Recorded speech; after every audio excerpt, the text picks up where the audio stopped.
ಶ್ರೀ ಗುರುಭ್ಯೋ ನಮಃ. ಹರಿ ಓಂ.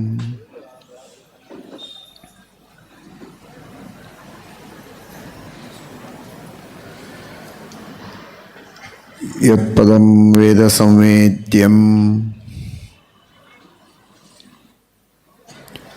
ಕಟಾಕ್ಷೇಣಾಪಿ ವೀಕ್ಷಿತುಂ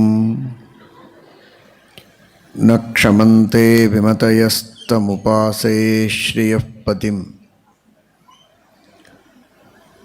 ಮಯಿ ಸ್ಥಿತೋ ಮದಂಗೇಷು ಸ್ವತಂತ್ರೋ ವ್ಯಾಪ್ತವಾನ್ ಹರಿಃ ಸ ವಿಷ್ಣುಶ್ಚಾಸ್ವತಂತ್ರಂ ಮಾಂ ಸ್ವೇಚ್ಛಯಾ ವರ್ತಯತ್ಯಜಃ. ಸ್ವಾತ್ಮನಸ್ತಸ್ಯ ಪೂಜಾಸ್ಯುಃ ಮನೋ ವಾಕ್ ಕಾಯವೃತ್ತಯಃ. ಮಮೈತಾಃ ಇತಿ ಕರ್ತಾರಂ ಉದ್ದೇಶ್ಯಂಚ ಹರಿಂ ಸ್ಮರೇತ್.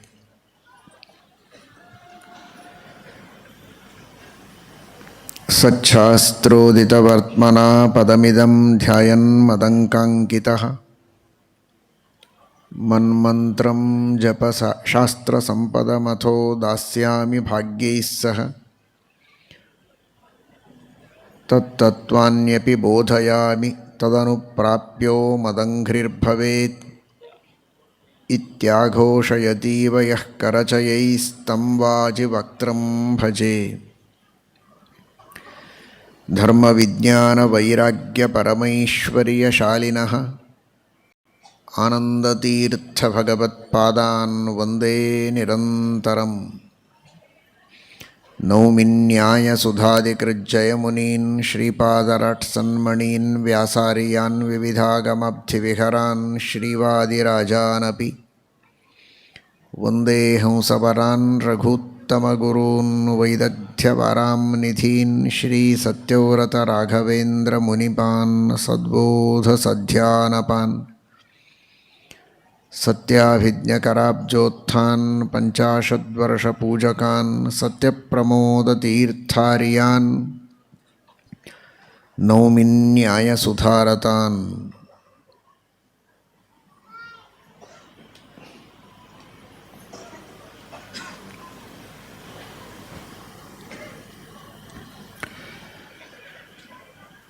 ಶ್ರೀರಾಮಚಂದ್ರನ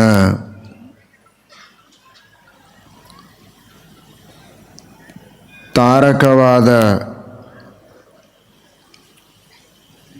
ನಾಮದ ಜಪದೊಂದಿಗೆ ತಾರಕವಾದ ಆದರ್ಶ ಗುಣಗಳನ್ನು ತಿಳಿದು ಜೀವನದಲ್ಲಿ ಅಳವಡಿಸಿಕೊಳ್ಳುವ ಶುಭ ಪ್ರಯತ್ನವನ್ನು, ಮಂಗಲ ಸಂಕಲ್ಪವನ್ನು ಎಲ್ಲರೂ ಮಾಡಬೇಕಾದ ಅಗತ್ಯ ಇದೆ. ಲೋಕೋತ್ತರವಾದ ವ್ಯಕ್ತಿತ್ವ ಶ್ರೀರಾಮಚಂದ್ರನಲ್ಲಿದ್ದರೂ ಕೂಡ ಲೋಕೋದ್ಧಾರಕವಾದ ವ್ಯಕ್ತಿತ್ವ ಇದೆ ಎನ್ನುವುದನ್ನು ಗಮನಿಸಬೇಕು. ಎಲ್ಲವನ್ನೂ ಅನುಸರಿಸಲು ಸಾಧ್ಯವಾಗುವುದಿಲ್ಲ. ರಮಾ ಬ್ರಹ್ಮಾದಿ ದೇವತೆಗಳಿಗೇ ಸಾಧ್ಯ ಇಲ್ಲ, ಮಾನವರಿಗಂತೂ ದೂರತೋಪಾಸ್ತ ಅಂತ ಹೇಳಿ ಭಗವಂತನ ಗುಣಗಳ ಚಿಂತನವನ್ನೇ ಕೈಬಿಟ್ಟು ಅದನ್ನು ತಿಳಿಯೋದು, ಅನುಸರಿಸೋದು ನಮ್ಮ ಕೆಲಸವೇ ಅಲ್ಲ ಅಂತ ದೂರ ಇರುವ ಅಗತ್ಯವೂ ಇಲ್ಲ. ನಮ್ಮ ಯೋಗ್ಯತೆಗೆ ತಕ್ಕಷ್ಟು ಭಗವಂತ ನೀಡಿದ ಸಂದೇಶಗಳನ್ನು ಪರಿಪಾಲನೆ ಮಾಡಿ ನಮ್ಮ ಜೀವನವನ್ನು ಧನ್ಯವನ್ನಾಗಿ ಮಾಡಿಕೊಳ್ಳುವ ಸಾಧ್ಯತೆ ಅವಶ್ಯವಾಗಿದೆ. ಅದನ್ನು ಸಾಧ್ಯ ಮಾಡೋದು ಆ ಭಗವಂತನ ಕರುಣೆ, ಅವನ ದಯೆ, ಅವನ ಅನುಗ್ರಹ. ಆ ದೃಷ್ಟಿಯಲ್ಲಿ ಶ್ರೀರಾಮಚಂದ್ರನ ವೃದ್ಧ ಸೇವನ, ವೃದ್ಧರ ಸಹವಾಸ, ವೃದ್ಧರ ಉಪದೇಶಗಳನ್ನು ಆಲಿಸೋದು, ಈ ಒಂದು ಆದರ್ಶವನ್ನು ನಿನ್ನೆ ದಿವಸ ತಿಳಿದಿದ್ದೇವೆ. ಅದರ ಜೊತೆಗೆ ಪ್ರಸಿದ್ಧವಾದ ಆದರೂ ಅತ್ಯಂತ ಅವಶ್ಯಕವಾದ, ಇವತ್ತಿನ ಸಮಾಜದಲ್ಲಿ ಅತ್ಯಂತ ಪ್ರಸ್ತುತವಾದ ದೊಡ್ಡ ಆದರ್ಶ ಅದು ಪಿತೃಭಕ್ತಿ, ಮಾತೃಭಕ್ತಿ. ತಂದೆ ತಾಯಿಗಳ ಮಹಿಮೆಯನ್ನು ಇತಿಹಾಸ ಪುರಾಣಗಳಲ್ಲಿ ಅತ್ಯಂತ ಅದ್ಭುತವಾದ ರೀತಿಯಲ್ಲಿ ವರ್ಣನೆ ಮಾಡಿದ್ದುಂಟು. ಒಂದೆರಡು ಮಾತುಗಳಲ್ಲಿ ಅದನ್ನು ತಿಳಿದು ಭಗವಂತ ನಮಗೆ ನೀಡಿದ ಸಂದೇಶ ಏನು ಅಂತ ಅರ್ಥ ಮಾಡಿಕೊಳ್ಳುವ ಪ್ರಯತ್ನವನ್ನು ಮಾಡೋಣ. ಶ್ರೀಮನ್ ಮಹಾಭಾರತದಲ್ಲಿ ಶ್ರೀರಾಮಚಂದ್ರನದೇ ಇನ್ನೊಂದು ರೂಪ ವೇದವ್ಯಾಸ. ವ್ಯಾಸ ರೂಪದಿಂದ ಶ್ರೀರಾಮಚಂದ್ರನೇ ಮಹಾಭಾರತದಲ್ಲಿ ನೀಡಿದಂತಹ ಸಂದೇಶ. ಮಹಾಭಾರತದ ಶಾಂತಿ ಪರ್ವದಲ್ಲಿ, ರಾಜಧರ್ಮ ಪರ್ವದಲ್ಲಿ ಭೀಷ್ಮಾಚಾರ್ಯರು ಯುಧಿಷ್ಠಿರನಿಗೆ ಮಾಡುವ ಉಪದೇಶ. ಭಗವದ್ಗೀತೆ ಕೃಷ್ಣನೇ ಅರ್ಜುನನಿಗೆ ಉಪದೇಶ ಮಾಡಿದ ಗೀತೆ. ಅನುಶಾಸನ ಪರ್ವ, ಶಾಂತಿ ಪರ್ವ ಹಾಗೂ ಅನುಶಾಸನ ಪರ್ವಗಳು ಭೀಷ್ಮಾಚಾರ್ಯರು ಯುಧಿಷ್ಠಿರನಿಗೆ ಮಾಡಿದ ಉಪದೇಶ ಅಂತ ಲೆಕ್ಕಕ್ಕೆ ಇದೆ. ಆದರೆ ಅದು ಕೃಷ್ಣನ ಉಪದೇಶವೇ. ಭಗವದ್ಗೀತೆಯನ್ನು ನೇರವಾಗಿ ಪ್ರತ್ಯಕ್ಷವಾಗಿ ಶ್ರೀಕೃಷ್ಣ ಪರಮಾತ್ಮ ಅರ್ಜುನನಿಗೆ ಉಪದೇಶ ಮಾಡಿದರೆ, ಯುಧಿಷ್ಠಿರನಿಗೆ, ಧರ್ಮರಾಜನಿಗೆ, ಭೀಷ್ಮಾಚಾರ್ಯರೊಳಗೆ ಅಂತರ್ಯಾಮಿಯಾಗಿದ್ದು ನೇಪಥ್ಯದಲ್ಲಿದ್ದು ಪಥ್ಯವಾದ ಉಪದೇಶವನ್ನು ಶ್ರೀಕೃಷ್ಣ ಪರಮಾತ್ಮನೇ ಮಾಡಿದ್ದು. ಕೃಷ್ಣನೇ ಈ ಮಾತನ್ನು ಹೇಳ್ತಾನೆ. ಭೀಷ್ಮಾಚಾರ್ಯರಂತಾರೆ, ನೀನಿರುವಾಗ ಯುಧಿಷ್ಠಿರನನ್ನು ನನ್ನ ಹತ್ತಿರ ಕಳಿಸೋದು ಯಾಕೆ ಅಂತ ನೀನೇ ಉಪದೇಶ ಮಾಡಬಹುದಲ್ಲ. ಸತ್ಯಸ್ಯತೆ ಸ್ವದೃಶ ಆತ್ಮನ ಆತ್ಮನೋನ್ಯಂ ವಕ್ತಾರಮೀಶ ವಿಬುಧೇಶ್ವಪಿ ನಾನು ಚಕ್ಷೆ ಸರ್ವೇ ವಿಮೋಹಿತ ಧಿಯಸ್ತವ ಮಾಯಯೇ ಮೇ ಬ್ರಹ್ಮಾದಯಸ್ತನುಭೃತೋ ಬಹಿರರ್ಥಭಾವಾಃ. ಉದ್ಧವ ಹೇಳುವ ಮಾತು ಭಾಗವತದಲ್ಲಿ ಏಕಾದಶ ಸ್ಕಂಧದಲ್ಲಿ. ಕೃಷ್ಣ, ನಿನ್ನಂತೆ ಉಪದೇಶ ಮಾಡುವ ವ್ಯಕ್ತಿ ಪ್ರಪಂಚದೊಳಗೆ ಸರ್ವಥಾ ಇಲ್ಲ. ಬ್ರಹ್ಮಾದಿ ದೇವತೆಗಳು ನಿನ್ನಂತೆ ಸರ್ವಜ್ಞರಲ್ಲ. ಅನಾದಿ ಕಾಲದಿಂದ ಅನಂತ ಕಾಲದವರೆಗೆ ಏಕಪ್ರಕಾರವಾದಂತಹ ಸ್ವಪರಗತ ಅಶೇಷ ವಿಶೇಷ ವಿಷಯಕವಾದ ಜ್ಞಾನ. ನಿನ್ನನ್ನು ನೀನು ಪರಿಪೂರ್ಣವಾಗಿ ತಿಳಿದಿದ್ದಿ, ಪ್ರಪಂಚವನ್ನು ಪರಿಪೂರ್ಣವಾಗಿ ತಿಳಿದಿದ್ದಿ. ಪ್ರಪಂಚವನ್ನು ಪರಿಪೂರ್ಣವಾಗಿ ತಿಳಿದವರು ಬ್ರಹ್ಮಾದಿಗಳಿರಬಹುದು, ಆದರೆ ನಿನ್ನ ಬಗ್ಗೆ ಪರಿಪೂರ್ಣವಾಗಿ ತಿಳಿದವರು ನೀನೊಬ್ಬನೇ, ಲಕ್ಷ್ಮಿಯೂ ಅಲ್ಲ. ಜ್ಞಾನಾಭಾವಸ್ತು ಸರ್ವಸ್ಯ. ಶ್ರೀಮಠ್ಟೀಕಾಕೃತ್ಪಾದರು ತತ್ವಸಂಖ್ಯಾನ ಟೀಕೆಯಲ್ಲಿ ಹೇಳ್ತಾರೆ, ದೇವರನ್ನು ಬಿಟ್ಟರೆ ಎಲ್ಲರಿಗೂ ಜ್ಞಾನಾಭಾವ ಅನ್ನುವುದು ಸಾಧಾರಣವಾದದ್ದು. ಪರಿಪೂರ್ಣವಾದ ಪರಮಾತ್ಮನ ಜ್ಞಾನ ಯಾರಿಗೂ ಇಲ್ಲ. ಹಾಗಾಗಿ ನಿನ್ನಂತೆ ಉಪದೇಶ ಮಾಡುವವರು ಇನ್ನೊಬ್ಬರಿಲ್ಲ ಅಂತ ಉದ್ಧವ ಹೇಳ್ತಾನೆ. ಹಾಗಿರುವಾಗ ನೀನು ಯುಧಿಷ್ಠಿರನನ್ನು ನನ್ನ ಹತ್ತಿರ ಕರೆದುಕೊಂಡು ಬಂದು ಉಪದೇಶ ಮಾಡು ಅಂತ ಹೇಳ್ತಾ ಇದ್ದೀಯಲ್ಲ, ಯಾಕೆ ಅಂತ. ಅವನಿಗೆ ನಿನ್ನ ಮೇಲೆ ವಿಶ್ವಾಸ ಇದೆ. ಹತಪಕ್ಷಗತತ್ವೇನ ತಚ್ಛಂಕಾಯ ಅಗೋಚರ. ನೀನು ಶತ್ರುಪಕ್ಷದಲ್ಲಿ ಸೇರಿದವನು. ಈ ಯುದ್ಧ ಮಾಡಿದ್ದು ತಪ್ಪು ಅನ್ನುವ ಭಾವನೆ ಅವನ ತಲೆಯಲ್ಲಿದೆ. ನಾನೇನು ಹೇಳಿದರೂ ನಾನು ಅವನ ಪಕ್ಷದಲ್ಲಿದ್ದವನು, ನನ್ನ ಸಮಾಧಾನಕ್ಕೆ ಹೇಳ್ತಾರೆ ಅಂತ ಅವನಿಗೆ ಭಾವನೆ. ನೀನು ಶತ್ರುಪಕ್ಷದಲ್ಲಿ ಹತಪಕ್ಷದೊಳಗೆ ಸೇರಿದ್ದಿ, ಆದರೂ ಇನ್ನೂ ಸತ್ತಿಲ್ಲ. ನಿನ್ನ ತಪಸ್ಸಾಮರ್ಥ್ಯ, ನನ್ನ ಅನುಗ್ರಹದಿಂದ ನೀನು ಬದುಕಿದ್ದಿ. ಉತ್ತರಾಯಣಕ್ಕಾಗಿ ಕಾಯ್ತಾ ಇದ್ದಿ. ಅದು ಉತ್ತರಾಯಣಕ್ಕೆ ಕಾಯ್ತಾ ಇದ್ದೀಯಾ ಅಥವಾ ಯುಧಿಷ್ಠಿರನಿಗೆ ಉತ್ತರ ಕೊಡೋದಕ್ಕೆ ಕಾಯ್ತಾ ಇದ್ದೀಯಾ ಗೊತ್ತಿಲ್ಲ ಅಂದು ಭೀಷ್ಮಾಚಾರ್ಯರು ಉತ್ತರಾಯಣ ಬರಲಿ ಅಂತ ಕಾಯ್ತಾ ಇದ್ದರಂತೆ. ದಕ್ಷಿಣಾಯನದಲ್ಲಿ ಅವರು ಬಿದ್ದದ್ದು. ಮಾಘ ಮಾಸದಲ್ಲಿ ಶುಕ್ಲಪಕ್ಷ ಅಷ್ಟಮಿ ಭೀಷ್ಮಾಚಾರ್ಯರ ನಿರ್ಯಾಣ, ಭೀಷ್ಮಾಷ್ಟಮಿ ತರ್ಪಣ ಕೊಡ್ತಾರೆ ಎಲ್ಲರೂ ಕೂಡ.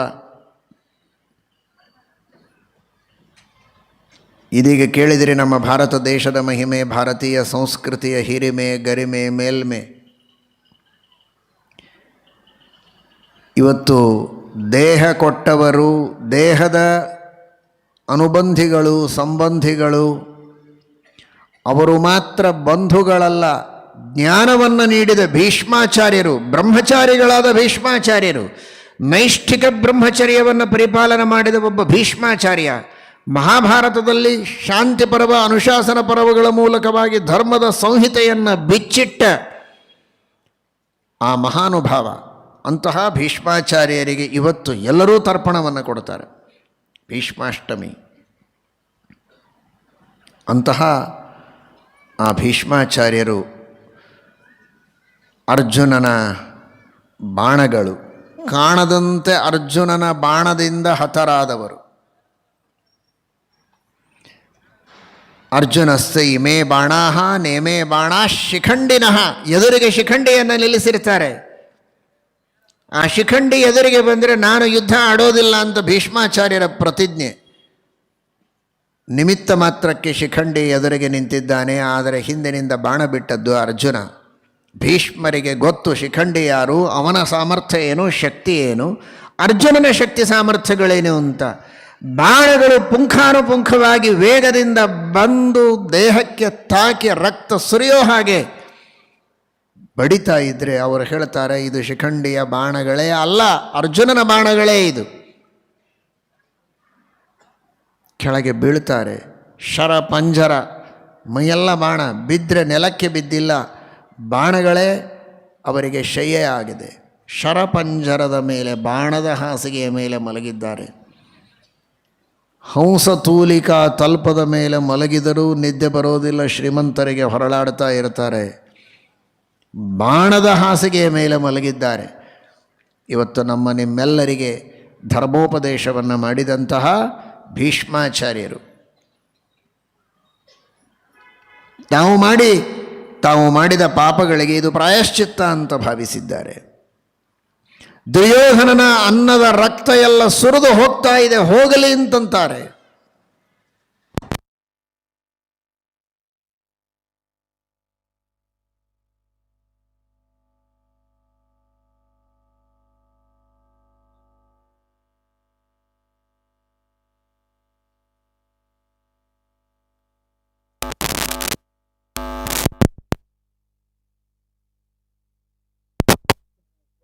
ಆಮೇಲೆ ಅಯನಕ್ಕೆ ಹೋಗೋಣ ಅಂತ, ಉತ್ತಮವಾದ ಗತಿಯನ್ನು ಹೊಂದೋಣ ಅಂತ ಕಾಯ್ದದ್ದು. ಆದರೆ ನಿಜವಾಗಿ ಭೀಷ್ಮಾಚಾರ್ಯರು ಉತ್ತರ ಕೊಟ್ಟದ್ದು ಅಲ್ಲ, ಒಳಗಿದ್ದ ಕೃಷ್ಣನೇ ಉತ್ತರ ಕೊಟ್ಟದ್ದು. ಅವನೇ ಉತ್ತರ ಕೃಷ್ಣ. ಉತ್ತರೋ ಗೋಪತಿರ್ಗೋಪ್ತ ಜ್ಞಾನಗಮ್ಯ ಪುರಾತನ, ವಿಷ್ಣು ಸಹಸ್ರನಾಮ ಹೇಳುತ್ತದೆ. ಪ್ರಪಂಚದೊಳಗಿನ ಎಲ್ಲ ಸಮಸ್ಯೆಗಳಿಗೆ ಉತ್ತರ ಕೊಡುವವನು ನಿಜವಾಗಿ ಭಗವಂತನೇ. ನಮ್ಮ ಭಾರತ ದೇಶದ ಅತೀ ದೊಡ್ಡದಾದಂತಹ ಹಿರಿಮೆ ಅಂದರೆ, ಅತ್ಯಂತ ಅಭಿಮಾನದಿಂದ ತಿಳಿಯಬೇಕಾದ ಸಂಗತಿ ಅಂದರೆ, ಅದು ನಮ್ಮ ಭಾರತ ದೇಶದಲ್ಲಿರುವ ಭಾರತ, ಅದು ಮಹಾಭಾರತ. ಅದೇ ನಮ್ಮ ಭಾರತ ದೇಶದ ಅತೀ ದೊಡ್ಡದಾದ ಆಸ್ತಿ. ಪ್ರಪಂಚದೊಳಗಿನ ಎಲ್ಲ ಸಮಸ್ಯೆಗಳಿಗೂ ಉತ್ತರವನ್ನು ಕೊಡುತ್ತದೆ ಮಹಾಭಾರತ. ದೇವತೆಗಳ ಕರ್ತವ್ಯ ಏನು ಅಂತ ಹೇಳುವುದು ಮಹಾಭಾರತ. ಋಷಿಮುನಿಗಳ ಕರ್ತವ್ಯವನ್ನು ತಿಳಿಸೋದು ಮಹಾಭಾರತ. ಮಾನವನ ಕರ್ತವ್ಯವನ್ನು ತಿಳಿಸ್ತದೆ ಮಹಾಭಾರತ. ಮಾನವರಿಗೆ ದೇವತೆಗಳಿಂದಾಗುವ ಉಪಕಾರ ಏನು ಅಂತ ತಿಳಿಸ್ತದೆ ಮಹಾಭಾರತ. ದೇವರಿಂದ ಆಗುವ ಅನುಗ್ರಹ ಏನು ಅಂತ ಹೇಳ್ತದೆ ಮಹಾಭಾರತ. ಕುಳಿತರೆ, ನಿಂತರೆ, ನಕ್ಕರೆ, ನಲಿದರೆ, ಆ ಸಂದರ್ಭಗಳಲ್ಲಿ ಏನೇ ಅಪರಾಧವನ್ನು ಎಸಗಿದರೆ ಅದಕ್ಕಾಗುವ ಶಿಕ್ಷೆ ಏನು ಅನ್ನುವ ಎಚ್ಚರಿಕೆಯ ಗಂಟೆಯನ್ನು ಬಾರಿಸುವುದು ಮಹಾಭಾರತ. ಒಂದು ಸಣ್ಣ ಮುಗುಳ್ನಗೆಯಿಂದ ಇನ್ನೊಬ್ಬರನ್ನು ಸ್ವಾಗತಿಸಿದರೆ, ಒಂದು ಹನಿ ನೀರು ಕೊಟ್ಟರೆ, ಒಂದು ಕಾಳು ಅನ್ನ ಕೊಟ್ಟರೆ, ದೀಪ ಹಚ್ಚಿದರೆ, ಎಣ್ಣೆ ಕೊಟ್ಟರೆ, ಔಷಧ ಕೊಟ್ಟರೆ, ಉಪಚಾರ ಮಾಡಿದರೆ, ಬಾಗಿದರೆ, ನಮಿಸಿದರೆ ಎಂತಹ ಉತ್ತಮವಾದ ಫಲವನ್ನು ಪಡೆಯಬಹುದು ಅಂತ ಆ ಪುಣ್ಯದ ಕರ್ಮಗಳನ್ನು ಮಾಡುವುದಕ್ಕೆ ಪ್ರೋತ್ಸಾಹನೆಯನ್ನು ನೀಡಿ ಅದರ ಫಲಗಳನ್ನು ತಿಳಿಸಿ ಅದ್ಭುತವಾದಂತಹ ವಿಶ್ವಾಸವನ್ನು ಮೂಡಿಸುವ ಗ್ರಂಥ ಇದು ಮಹಾಭಾರತ. ಇಂತಹ ಮಹಾಭಾರತದಂತಹ ಇತಿಹಾಸ ಧರ್ಮಗ್ರಂಥ ನಮ್ಮ ದೇಶದಲ್ಲಿ ಅತ್ಯಂತ ಉನ್ನತ ಮಟ್ಟದಲ್ಲಿದ್ದು ಎಲ್ಲರೂ ಓದಿರಬಹುದು, ಓದದಿರಬಹುದು, ಆದರೆ ಓದಿದವರ ರಕ್ತ ಎಲ್ಲರಲ್ಲಿ ಹರಿದಿದೆ. ಓದಿ ಅದರ ಸಂಪ್ರದಾಯವನ್ನು ಅನುಷ್ಠಾನ ಮಾಡುವಂತಹ ಮನೆಗಳಲ್ಲಿ ಎಲ್ಲರೂ ಹುಟ್ಟಿ ಬಂದಿದ್ದಾರೆ ಅನ್ನುವುದಕ್ಕಾಗಿ ಇವತ್ತಿಗೂ ಮಹಾಭಾರತದ ಸಂಸ್ಕೃತಿ, ಮಹಾಭಾರತದ ಧರ್ಮಗಳು ನಮ್ಮ ಭಾರತ ದೇಶದ ಮನೆಗಳಲ್ಲಿ ಪ್ರತಿಯೊಬ್ಬರ ಮನಸ್ಸಿನಲ್ಲಿ ಮೂಡಿ ನಿಂತಿದೆ. ಅಂತಹ ಅದ್ಭುತವಾದ ಆ ಮಹಾಭಾರತದ ಮಹಿಮೆ ಇದೆ. ಇಂತಹ ಮಹಾಭಾರತ ಇದು ಎಲ್ಲರ ಸಮಸ್ಯೆಗಳಿಗೆ ಉತ್ತರವನ್ನು ಕೊಡೋದು. ಭಗವದ್ಗೀತೆ ಇದು ಎಲ್ಲರ ಸಮಸ್ಯೆಗಳಿಗೆ ಉತ್ತರವನ್ನು ಕೊಡೋದು. ಆ ಮಹಾಭಾರತದ ಅರ್ಥವನ್ನು, ಮಹಾಭಾರತದಲ್ಲಿ ಬರುವ ಸಂಶಯಗಳನ್ನು ಪರಿಹಾರ ಮಾಡಿ ನಿರ್ಣಯವನ್ನು ಹೇಳುವ ಶ್ರೀಮದ್ ಆನಂದ ತೀರ್ಥ ಭಗವತ್ಪಾದಾಚಾರ್ಯರ ಮಹಾಭಾರತ ತಾತ್ಪರ್ಯ ನಿರ್ಣಯ.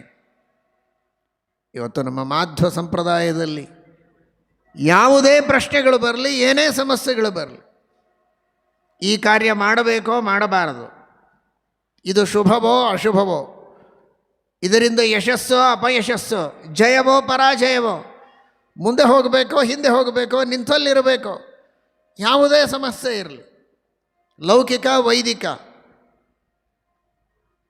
ಆ ತರಹದ ಸಮಸ್ಯೆಗಳು ಬಂದಾಗ ಭಕ್ತಿಯಿಂದ ಪಾರಾಯಣವನ್ನು ಮಾಡಿ ಮಹಾಭಾರತ ತಾತ್ಪರ್ಯ ನಿರ್ಣಯ ಪುಸ್ತಕವನ್ನು ತೆಗೆದರೆ ಅವರ ಪ್ರಶ್ನೆಗೆ ಸರಿಯಾದ ಉತ್ತರ ಅಲ್ಲಿ ಬಂದಿರ್ತದೆ. ಇವತ್ತಿಗೂ ಕೂಡ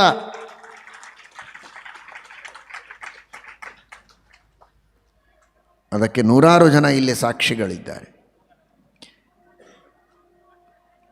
ಶ್ರೀಮದ್ ಆಚಾರ್ಯರ ಮಹಾಭಾರತ ತಾತ್ಪರ್ಯ ನಿರ್ಣಯವೇ ಹೀಗೆ ಉತ್ತರವನ್ನು ನೀಡೋದಾದರೆ ಮಹಾಭಾರತ ಎಂತಹ ಉತ್ತರವನ್ನು ನೀಡುತ್ತದೆ. ದ್ವಿಜವೃಂದ ಕೃತಂ ಕುತೂಹಲಾತ್ ಅನುಯೋಗಾಂಧು ಸಹಸ್ರಮುತ್ತಮಂ ಇಯಮೇಕಪದೇ ಸರಸ್ವತಿ ಶ್ರುತಿ ಭರ್ತು ಪರಿಪೂರಯತ್ಯಹೋ.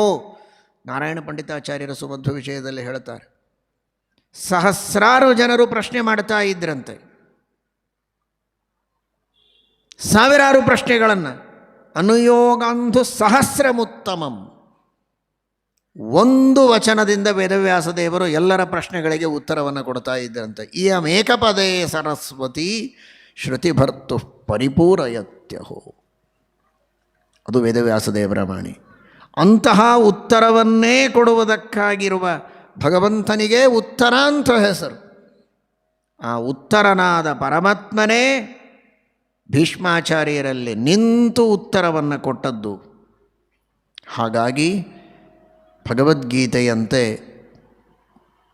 ಮೋಕ್ಷಧರ್ಮ ಪರ್ವ ಅರ್ಥಾತ್ ಶಾಂತಿ ಪರ್ವ, ಅನುಶಾಸನ ಪರ್ವಗಳು ಕೂಡ ಭಗವಂತನ ಉಪದೇಶವೇ. ಗೀತೆ ಇದು ಸರ್ವಶ್ರೇಷ್ಠ, ಅದರಲ್ಲಿ ಯಾವ ಸಂಶಯ ಇಲ್ಲ.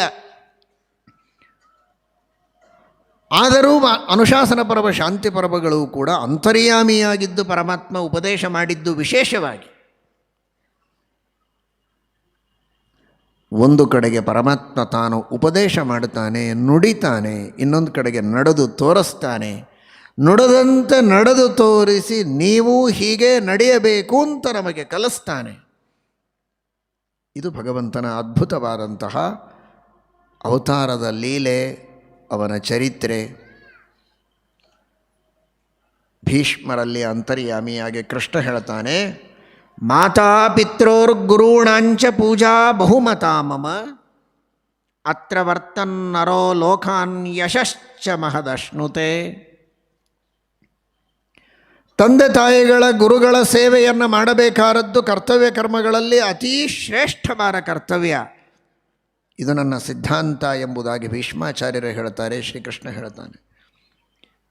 ಯದೇತೇ ಹ್ಯನುಜಾನೀಯು ಕರ್ಮತಾತ ಸುಪೂಜಿತಾ ಧರ್ಮಂ ಧರ್ಮವಿರುದ್ಧಂ ವಾ ತತ್ ಕರ್ತವ್ಯಂ ಯುಧಿಷ್ಠಿರ. ಯಾವುದನ್ನು ತಂದೆ ತಾಯಿ ಗುರುಗಳು ಆದೇಶ ಮಾಡುತ್ತಾರೆ ಅದನ್ನು ಪರಿಪಾಲನೆ ಮಾಡಬೇಕಾದದ್ದು ಮಕ್ಕಳ ಶಿಷ್ಯರ ಕರ್ತವ್ಯ. ಇವನಿಗೆ ಅದು ಧರ್ಮ ಅಂತ ಅನಿಸಬಹುದು, ಆದರೆ ಇವನ ಅಲ್ಪಬುದ್ಧಿಗೆ ಮೇಲ್ನೋಟಕ್ಕೆ ಅದು ಧರ್ಮ ಅಲ್ಲ ಅಂತ ಅನಿಸಿರಬಹುದು. ಆದರೆ ನಿಜವಾದ ಧರ್ಮವನ್ನು, ಶಾಸ್ತ್ರಕ್ಕೆ ಸಮ್ಮತವಾದದ್ದನ್ನು ಅವರು ಹೇಳಿದ್ದಾರೆ ಅಂತಾದರೆ ತನ್ನ ಬುದ್ಧಿಗೆ ಅದು ಹಿಡಿಸದೇ ಇದ್ದರೂ ಕೂಡ ಅದನ್ನು ಮಾಡಲೇಬೇಕು. ಮುಂದೆ ಅದರಿಂದ ತನಗೆ ಹಿತವಾಗತ್ತೆ ಎನ್ನುವಂತಹ ವಿಶ್ವಾಸದಿಂದ ತಂದೆ ತಾಯಿಗಳ ಗುರುಗಳ ಆಜ್ಞೆಯನ್ನು ಪರಿಪಾಲನೆ ಮಾಡಬೇಕಾದದ್ದು. ಆಜ್ಞಾ ಗುರುಣಾಂ ಹ್ಯವಿಚಾರಣೀಯ. ಗುರುಗಳ ಆಜ್ಞೆಯಾದ ಮೇಲೆ ಅದರ ಬಗ್ಗೆ ವಿಚಾರವನ್ನು ಮಾಡಬಾರದು ಅಂತ. ಬಲಿಚಕ್ರವರ್ತಿ ದಂಡೆತ್ತಿ ಬಂದಿರ್ತಾನೆ ಸ್ವರ್ಗದ ಮೇಲೆ. ಯಾವ ಸ್ವರ್ಗಕ್ಕೆ ಹೋಗಬೇಕಾದರೆ ಬಹಳಷ್ಟು ಪುಣ್ಯ ಮಾಡಬೇಕು, ಪಾಪಿಗಳಿಗೆ ಪ್ರವೇಶ ಇಲ್ಲ, ಕಷ್ಟ ಇಲ್ಲ. ಎನ್ನ ದುಃಖೇನ ಸಂಭಿನ್ನಂ ನ ಚ ಗ್ರಸ್ತಂ ಅನಂತರಂ ಅಭಿಲಾಷೋಪನೀತಂಚ ಸುಖಂ ತತ್ಸ್ವಃ ಪದಾಸ್ಪದಂ.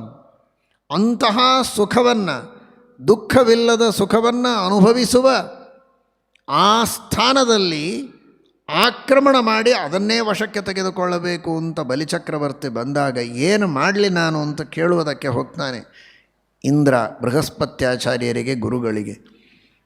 ನೀನೇನು ಮಾಡಬೇಡ, ಜಾಗ ಖಾಲಿ ಮಾಡು ಅಂತಾರೆ ಬೃಹಸ್ಪತ್ಯಾಚಾರ್ಯರು. ಯುದ್ಧಕ್ಕೆ ಹೋಗು, ಹೇಗೆ ಗೆಲ್ಲಬೇಕೋ ನಾನು ತೋರಿಸಿಕೊಡ್ತೇನೆ, ಗೆದ್ದು ನಿನ್ನ ರಾಜ್ಯವನ್ನು ನೀನು ಮತ್ತೆ ಮೊದಲಿನಂತೆ ಅನುಭವಿಸೋ ಹಾಗೆ ಎಲ್ಲ ವ್ಯವಸ್ಥೆಯನ್ನು ಮಾಡುತ್ತೇನೆ ಅಂತ ಗುರುಗಳು ಧೈರ್ಯ ಹೇಳ್ತಾರೆ ಅಂತ ಬಂದರೆ ಸಿಂಹಾಸನವನ್ನು ಬಿಟ್ಟು ಆಚೆಗೆ ಹೋಗು ಅಂತ ಹೇಳಿಬಿಡ್ತಾರೆ. ಇದಕ್ಕಾಗಿಯೇ ನೀವು ಗುರುಗಳಾಗಿದ್ದದ್ದು? ಇದಕ್ಕಾಗಿ ನೀವು ಕುಲಪುರೋಹಿತರ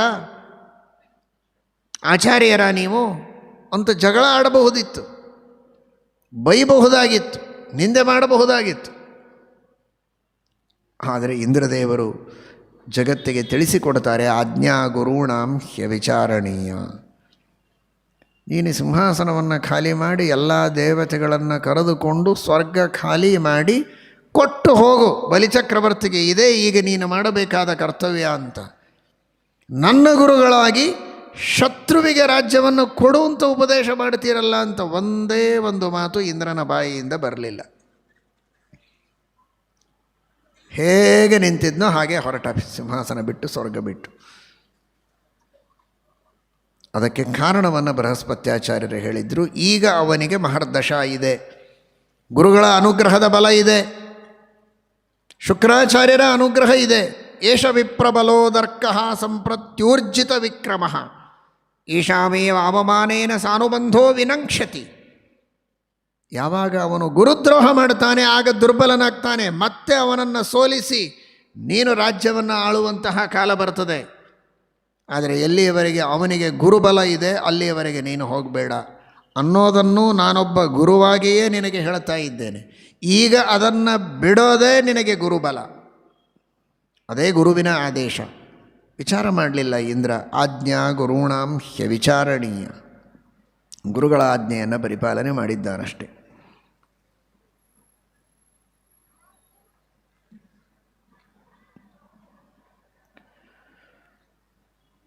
ನಮ್ಮ ಪೀಠದ ಪರಂಪರೆಯಲ್ಲಿ ಬಂದ ಮಹಾನುಭಾವರು ರಘುನಾಥ ತೀರ್ಥರು. ರಘುತ್ತಮ ತೀರ್ಥರ ಗುರುಗಳು ರಘುವರಿಯ ತೀರ್ಥರು, ಅವರ ಗುರುಗಳು ರಘುನಾಥ ತೀರ್ಥರು.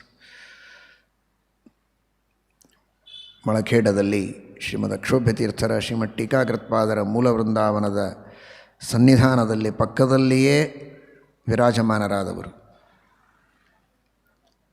ತಮ್ಮ ಸಮೀಪದಲ್ಲಿ ವಾಸ ಮಾಡುವುದಕ್ಕೆ ಟೀಕಾಕೃತ್ಪಾದರು ಅವರಿಗೆ ಅನುಗ್ರಹವನ್ನು ಮಾಡಿದ್ದಾರೆ ಅಂದರೆ ಅವರ ತಪಸ್ಸು, ಅವರ ಸ್ಥಾನಮಾನಗಳು ಎಂಥದ್ದು ಅಂತ ಊಹಿಸಿಕೊಳ್ಳಬಹುದು. ಅಂತಹ ಮಹಾನುಭಾವರು, ಮಹಾತಪಸ್ವಿಗಳು. ತೀರ್ಥಯಾತ್ರೆಗೆ ಅಂತ ಹೊರಟರೆ ತೀರ್ಥಾಭಿಮಾನಿ ದೇವತೆಗಳೆಲ್ಲ ನೀವಿದ್ದಲ್ಲಿಯೇ ನಾವು ಬಂದು ನಿಮಗೆ ವಿಶೇಷವಾಗಿ ಅನುಗ್ರಹವನ್ನು ಮಾಡುತ್ತೇವೆ ಅಂತ ಅವರಿದ್ದಲ್ಲಿಯೇ ಬಂದು ಗಂಗಾದಿ ತೀರ್ಥಗಳು ಅವರಿಗೆ ಅಭಿಷೇಕ ಮಾಡುತ್ತವೆ ಎನ್ನುವುದನ್ನು ಅವರ ಇತಿಹಾಸದಲ್ಲಿ ಕೇಳುತ್ತೇವೆ. ಅಂತಹ ಮಹಾತಪಸ್ವಿಗಳು. ಒಬ್ಬ ಬಹಳ ಕಷ್ಟದಲ್ಲಿರುವಂತಹ ವ್ಯಕ್ತಿ ಹೊಟ್ಟೆಗಿಲ್ಲ ಅಂತ ಬಂದು ಗುರುಗಳಿಗೆ ನಮಸ್ಕಾರ ಮಾಡಿದ.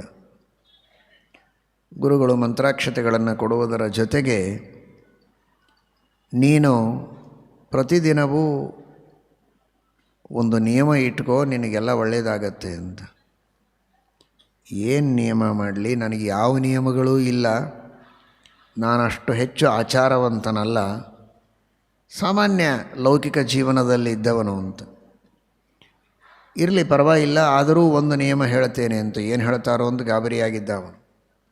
ದಿವಸಕ್ಕೆ 3 ತಾಸು ಕುಳಿತು ಜಪ ಮಾಡು ಅಂತ ಹೇಳ್ತಾರ, ಪಾರಾಯಣ ಮಾಡು ಅಂತಾರ, ಇನ್ನೇನಾದರೂ ಉಪವಾಸವನ್ನು ಹೇಳ್ತಾರ. ಆಗ ಅವರು ಹೇಳಿದರು,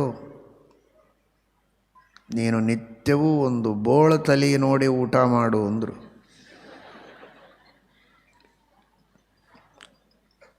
ನನಗೆ ಹಸಿವಿದೆ, ಹೊಟ್ಟೆಗಿಲ್ಲ, ಉಪವಾಸ ಕಳೀತಾ ಇದ್ದೇನೆ ದಿನಗಳನ್ನು, ಹರಕ ಬಟ್ಟೆ ಉಟ್ಕೊಂಡು ಏನು ಮಾಡಬೇಕು, ಹೇಗೆ ಸಂಪತ್ತು ಬೇಕು ಅಂತ ನಾನು ಕೇಳಿದರೆ ಯಾರೋ ರಾಜರ ಹೆಸರು ಬೇಕಾದಷ್ಟು ಸಂಚಾರ ಮಾಡಿರ್ತಾರೆ. ರಾಜ ಮಹಾರಾಜರುಗಳೆಲ್ಲ ಆಗಿನ ಕಾಲದಲ್ಲಿ ಬೇಕಾದಷ್ಟು ಜನ ಶಿಷ್ಯರು, ಶ್ರೀಮಂತರು ಬೇಕಾದಷ್ಟು ಜನ. ಯಾರೋ ಶ್ರೀಮಂತರ ಮನೆಗೆ ಕಳಿಸ್ತಾರೋ, ರಾಜರ ಹತ್ರ ಹೋಗ್ಲಿಕ್ಕೆ ಹೇಳ್ತಾರೋ, ಮೈಸೂರು ಮಹಾರಾಜನಿಗೆ ಒಂದು ಪತ್ರ ಬರೆದು ಕೊಡ್ತಾರೋ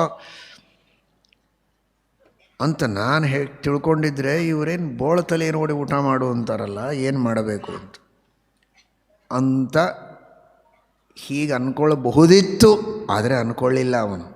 ಆಜ್ಞಾಗುರುಣಾಂ ಹ್ಯವಿಚಾರಣೀಯ, ಏನೂ ವಿಚಾರ ಮಾಡಲಿಲ್ಲ. ಗುರುಗಳ ಆಜ್ಞೆ ಮಾಡಿದ್ದಾರೆ, ಸರಿ, ಅದರಿಂದಲೇ ನನಗೆ ಕ್ಷೇಮ, ಅದರಿಂದಲೇ ನನಗೆ ಶ್ರೇಯಸ್ಸು ಅಂತ ವಿಶ್ವಾಸ ಇಟ್ಟ.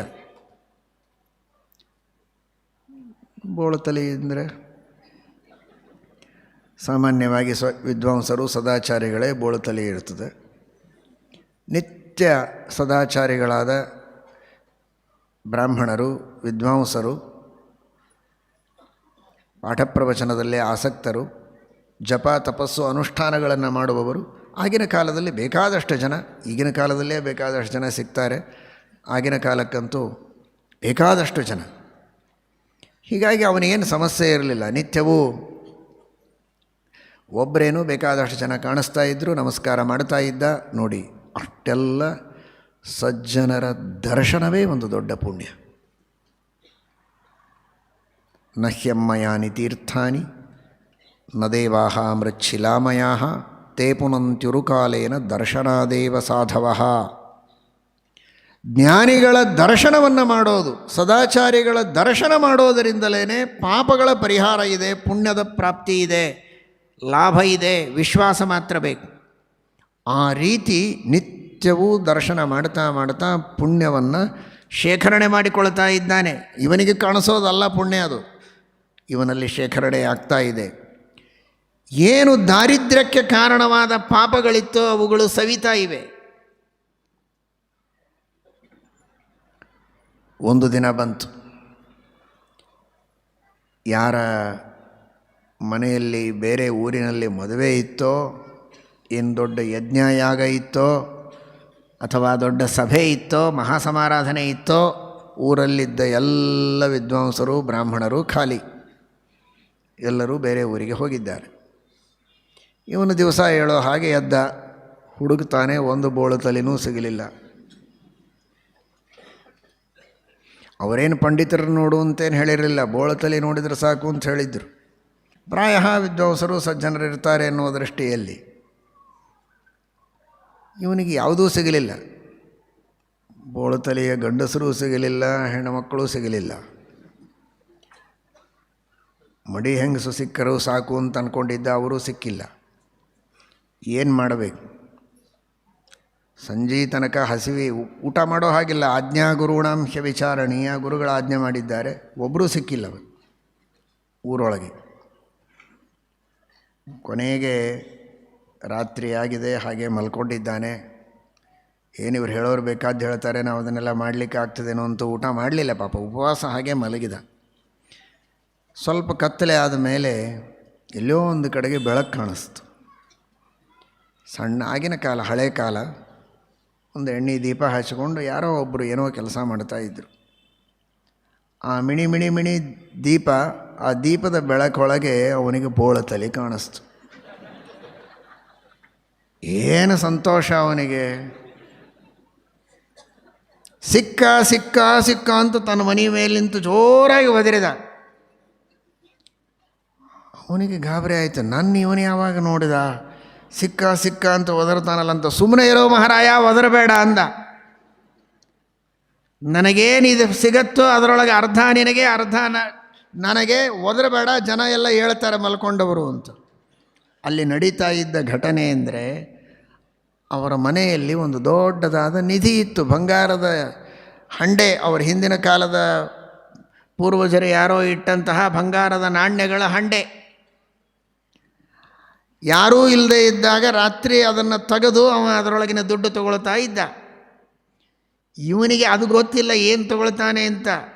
ಇವನಿಗೆ ಬೋಳತಲೆ ಕಾಣಿಸಿದ್ದಕ್ಕೆ ಸಿಕ್ಕ ಸಿಕ್ಕ ಸಿಕ್ಕ ಅಂತ ಇವನು ಒದರದ. ಅವನಿಗನ್ನಿಸ್ತು, ಹಂಡೆ ತೆಗೆಯೋ ವ್ಯಕ್ತಿ ಸಿಕ್ಕ ಅಂತ ನಾಳೆ ಯಾರಿಗಾದರೂ ರಾಜರಿಗೆ ಹೇಳಿದರು ಮತ್ತು ಅವರು ಸರ್ಕಾರಕ್ಕೆ ಕೊಡಬೇಕು ಅಂತಂತಾರೆ. ಆಗಿನ ಕಾಲಕ್ಕೆ ಸರ್ಕಾರ ಅಂದರೆ ರಾಜರಿದ್ದರು, ರಾಜರಿಗೆ ಒಪ್ಪಿಸ್ಬೇಕಾಗ್ತದೆ. ಅದಕ್ಕೆ ನೀ ಯಾರಿಗೆ ಹೇಳಬೇಡ, ಅರ್ಧ ನಿನಗೆ ಕೊಡ್ತೀನಿ, ಅರ್ಧ ನನಗೆ ಎಂದ.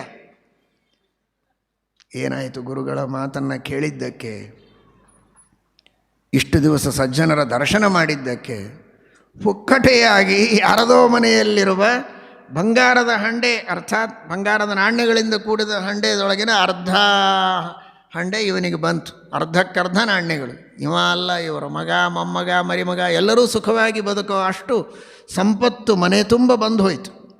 ಕೇವಲ ಗುರುಗಳ ಮಾತಿನ ಮೇಲೆ ಇವನೇನಾದರೂ ಅಲ್ಲಿ ನಾನು ಭಾರೀ ಬುದ್ಧಿವಂತ ಅಂತ ವಾಕ್ಯಾರ್ಥ ಮಾಡಿದರೆ ಏನು ಇದಕ್ಕೂ ಬೋಳತಲಿಗೂ ಸಂಪತ್ತಿಗೂ ಏನು ಸಂಬಂಧ? ಇವನು ಹಾಗೆ ದರಿದ್ರನಾಗೆ ಸಾಯ್ತಾ ಇದ್ದ. ಆದರೆ ಗುರುಗಳ ಮಾತಿನ ಮೇಲೆ ವಿಶ್ವಾಸ ಇಟ್ಟ ಆ ರಘುನಾಥರಂತಹ ಮಹಾ ತಪಸ್ವಿಗಳ ವಚನದ ಮೇಲೆ ಬೇಕಾದಷ್ಟು ಲೌಕಿಕ ಫಲ ಲಕ್ಷಣಾಮೃತ ದೋಹಿನೀಂ ಗುರು ಅನುಗ್ರಹ ರೂಪಾಂತಾಂ ಕಾಮಧೇನು ಉಪಾಸ್ಮಹೆ ಅಂತ.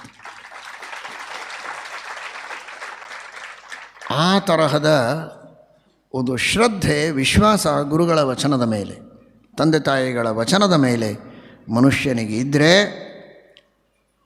ಅವನಿಗೆ ನಿಶ್ಚಿತವಾಗಿಯೂ ಸಕಲ ಇಷ್ಟಾರ್ಥಗಳು ಸಿಗತ್ತೆ. ಯದೇತೆ ಹ್ಯನುಜಾನೀಹು ಕರ್ಮತಾತ ಸುಪೂಜಿತಾ. ಯಾವುದನ್ನು ಮಾಡಬೇಕು ಅಂತ ಅವರು ಅನುಜ್ಞೆ ಕೊಡ್ತಾರೆ ಅದನ್ನು ಮಾಡಬೇಕು, ಅವರು ನಿಷೇಧ ಮಾಡಿದ್ದನ್ನು ಮಾಡಬಾರದು. ಇದರರ್ಥ ತಂದೆ ತಾಯಿಗಳು, ಗುರುಗಳು, ಇಲ್ಲಿ ಮಕ್ಕಳು ಇದ್ದಾರೆ, ತಂದೆ ತಾಯಿಗಳು ಇದ್ದಾರೆ. ತಂದೆ ತಾಯಿಗಳು ತಿಳಿಬೇಕು, ಏನೇನೋ ಹೇಳಲಿಕ್ಕೆ ಹೋಗಬಾರ್ದು. ಹೇಗಿದ್ದರೂ ನಾವು ಹೇಳಿದ್ದೇ ಕೇಳು ಅಂತ ಹೇಳಿದ್ದಾರೆ ಅಂತ ಹೇಳಿ ಸರ್ವಥಾ ಏಕಾದಶಿ ಉಪವಾಸ ಮಾಡಬೇಡ. ನಾವಿದ್ದೀವಿ ಮನೆಯೊಳಗೆ ಹಿರಿಯರು, ಮಾಡ್ತೀವಿ ಸಾಕು ಅಂತ ಕೆಲವರು ಹೇಳ್ತಾರೆ. ಕೆಲವರು ಇನ್ನೂ ಭಾರಿ ಹೇಳೋರಿದ್ದಾರೆ, ನಮ್ಮ ಗೋತ್ರದೊಳಗೆ ಕೆಲವರು ಮಾಡೋರು ಇದ್ದಾರೆ, ನಾವ್ಯಾರೂ ಮಾಡೋದು ಬೇಕಾಗಿಲ್ಲ ಅಂತ. ನಮ್ಮೂರಾಗ ಆಚಾರ್ಯ ಇದ್ದಾರೆ, ಅವರೊಬ್ಬರು ಮಾಡ್ತಾರೆ ಸಾಕು ಅಂತ. ಒಬ್ಬೊಬ್ಬರು ಒಂದೊಂದು ಥರ ಮಾತಾಡೋರಿದ್ದಾರೆ. ಈ ತರಹ ಹೇಳಿದರೆ ಅದನ್ನೆಲ್ಲ ಕೇಳಬಾರದು, ಹೀಗೆ ಹೇಳಬಾರದು. ತಂದೆಯಾಗಲಿ, ತಾಯಿಯಾಗಲಿ, ಗುರುಗಳಾಗಲಿ. ಅದನ್ನು ಋಷಭನಾಮಕ ಪರಮಾತ್ಮ ಹೇಳಿದ್ದಾನೆ. ಗುರುರ್ನ ಸಸ್ಯಾತ್ ಸ್ವಜನೋ ನ ಸಸ್ಯಾತ್ ಪಿತಾ ನ ಸಸ್ಯಾತ್ ಜನನೀ ನ ಸಾಸ್ಯಾತ್ ದೈವಂ ನ ತತ್ಸ್ಯಾನ್ನ ಪತಿಶ್ಚ ಸಸ್ಯಾತ್ ನಮೋ ಚಯೇದ್ಯಸ್ಸ ಮುಪೇತ ಮೃತ್ಯುಂ. ಸಂಸಾರವನ್ನು ದಾಟುವುದಕ್ಕೆ ಉಪಾಯ ಏನು, ದಾರಿ ಏನು ಅಂತ ಹೇಳಬೇಕು. ಅವರು ನಿಜವಾದ ಗುರು, ತಂದೆ, ತಾಯಿ. ಧರ್ಮಕ್ಕೆ ವಿರುದ್ಧವಾಗಿ, ಶಾಸ್ತ್ರಕ್ಕೆ ವಿರುದ್ಧವಾಗಿ ಹೇಳಿದರೆ ಅವರು ಗುರುವೂ ಅಲ್ಲ, ತಂದೆಯೂ ಅಲ್ಲ, ತಾಯಿಯೂ ಅಲ್ಲ. ಅಂತಹ ಧರ್ಮಸಮ್ಮತವಾದ, ಶಾಸ್ತ್ರಸಮ್ಮತವಾದ ಆದೇಶವನ್ನು ತಂದೆ, ತಾಯಿ, ಗುರುಗಳು ಏನು ಹೇಳ್ತಾರೋ ಅದನ್ನು ಪರಿಪಾಲನೆ ಮಾಡಬೇಕು. ಏತಏವತ್ರಯೋ ಲೋಕಾಃ ಏತಏವಾಶ್ರಮಾಸ್ತ್ರಯಃ ಏತಏವತ್ರಯೋ ವೇದಾಃ ಏತಏವತ್ರಯೋ ಜ್ಞಯಃ. ಮೂರು ಲೋಕಗಳಿದ್ದಂತೆ. ತಂದೆ ತಾಯಿ ಗುರುಗಳು 3 ಜನ ಅಂದರೆ 3 ಲೋಕಗಳಿದ್ದಂತೆ. ಭೂಹು ಭುವಃ ಸ್ವಃ 3 ಲೋಕಗಳಿದ್ದಂತೆ. 3 ಲೋಕಗಳನ್ನು ವಶಕ್ಕೆ ತಂದುಕೊಂಡರೆ ಏನೊಂದು ದೊಡ್ಡ ಸೌಭಾಗ್ಯವೋ ಅದು ತಂದೆ ತಾಯಿಗಳ ಗುರುಗಳ ಅನುಗ್ರಹವನ್ನು ಪಡೆದುಕೊಂಡ್ರೆ ಮನುಷ್ಯನಿಗೆ ಸಿಗತ್ತೆ. 3 ಅಗ್ನಿಗಳು, ಗಾರ್ಹಪತ್ಯಾಗ್ನಿ, ದಾಕ್ಷಿಣಾಗ್ನಿ, ಆಹವನೀಯಾಗ್ನಿ ಅಂತ. ಅಂದರೆ ಏನು ಮಹಾಪುಣ್ಯವೋ ಆ ಪುಣ್ಯ, ಆ ಫಲ ತಂದೆ ತಾಯಿಗಳ ಗುರುಗಳ ಸೇವೆಯನ್ನು ಮಾಡಿದರೆ ಬರ್ತದೆ. ಋಗ್ವೇದ, ಯಜುರ್ವೇದ, ಸಾಮವೇದಗಳ ಅಧ್ಯಯನ ಮಾಡಿದರೆ, ಆ ವೇದೋಕ್ತ ಕರ್ಮಾನುಷ್ಠಾನ ಮಾಡಿದರೆ ಬರೋ ಫಲ ತಂದೆ ತಾಯಿಗಳ ಸೇವೆ, ಗುರುಗಳ ಸೇವೆಯನ್ನು ಮಾಡಿದರೆ ಬರ್ತದೆ. ಏತ ಏವ ತ್ರಯೋ ವೇದಾಃ ಏತ ಏವ ತ್ರಯೋಗ್ನಯಃ ತ್ರಿಷ್ವಪ್ರಮಾದ್ಯನ್ನೇತೇಷು ತ್ರೀನ್ ಲೋಕಾನಪಿ ಜೇಷ್ಯಸಿ ಪಿತೃವೃತ್ತ್ಯಾ ತ್ವಿಮಂ ಲೋಕಂ ಮಾತೃವೃತ್ತ್ಯಾ ತಥಾ ಪರಂ ಬ್ರಹ್ಮಲೋಕಂ ಗುರುರ್ವೃತ್ತ್ಯಾ ನಿಯಮೇನ ತರಿಷ್ಯಸಿ. ತಂದೆಯ ಸೇವೆಯಿಂದ ಭೂಲೋಕ, ತಾಯಿಯ ಸೇವೆಯಿಂದ ಸ್ವರ್ಗಲೋಕ, ಗುರುಗಳ ಸೇವೆಯಿಂದ ಬ್ರಹ್ಮಲೋಕವನ್ನೇ ಪಡೆಯಬಹುದು ಅಂತ ಮಹಾಭಾರತದಲ್ಲಿ ಭೀಷ್ಮಾಚಾರ್ಯರು ಯುಧಿಷ್ಠಿರನಿಗೆ ತಿಳಿಸಿಕೊಡ್ತಾ ಇದ್ದಾರೆ.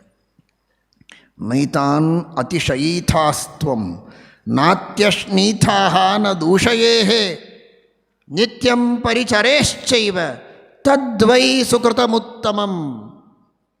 ಅವರಿಗಿಂತಲೂ ಭಾರಿ ನಾನು ಅಂತ ತೋರಿಸಿಕೊಳ್ಳಬೇಡ. ನಿಮಗಿಂತಲೂ ಬುದ್ಧಿವಂತ, ನಿಮಗಿಂತಲೂ ಶ್ರೀಮಂತ,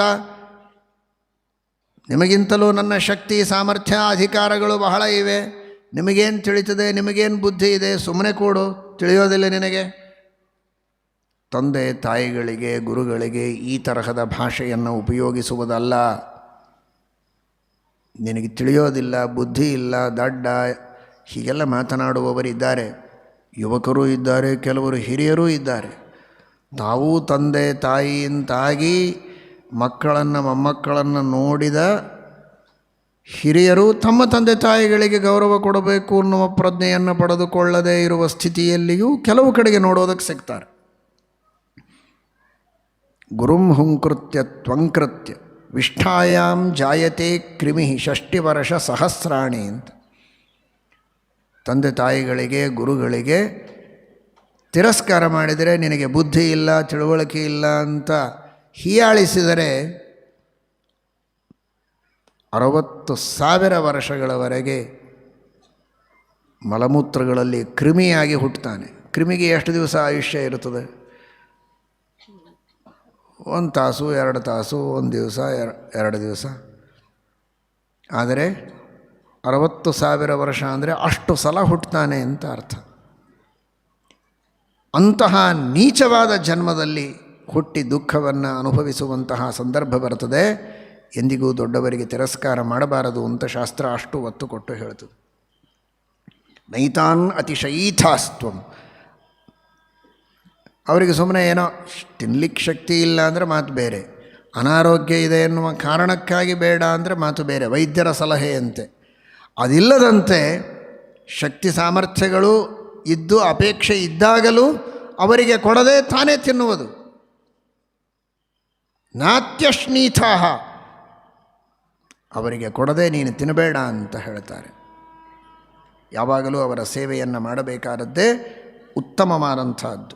ಸರ್ವೇ ತಸ್ಯಾದೃತಾ ಲೋಕಾಃ ಯಸ್ಯೈತೆ ತ್ರಯ ಆದೃತಾಃ ಅನಾದೃತಸ್ತು ಯಸ್ಯೈತೆ ಸರ್ವಾಸ್ತಸ್ಯ ಅಫಲಾಃ ಕ್ರಿಯಾಃ.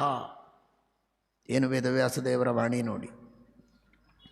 ಈ 3 ಜನರನ್ನು ಆಧರಿಸಿದರೆ ಪ್ರಪಂಚದೊಳಗಿದ್ದ 3 ಲೋಕಗಳಲ್ಲಿದ್ದ ಎಲ್ಲ ಸಜ್ಜನರಿಗೂ ಆದರ ಗೌರವಗಳನ್ನು ಸಲ್ಲಿಸಿದಂತೆ ಈ 3 ಜನರಿಗೆ ತಿರಸ್ಕಾರ ಮಾಡಿದರೆ ಅವನು ಮಾಡಿದ ಎಲ್ಲ ಕಾರ್ಯಗಳೂ ವ್ಯರ್ಥ. ಸರ್ವಾಸ್ತಸ್ಯ ಅಫಲಾಃ ಕ್ರಿಯಾಃ, ಮಾಡಿದ ಸತ್ಕರ್ಮಗಳೆಲ್ಲ ವ್ಯರ್ಥವಾಗಿ ಹೋಗ್ತವೆ.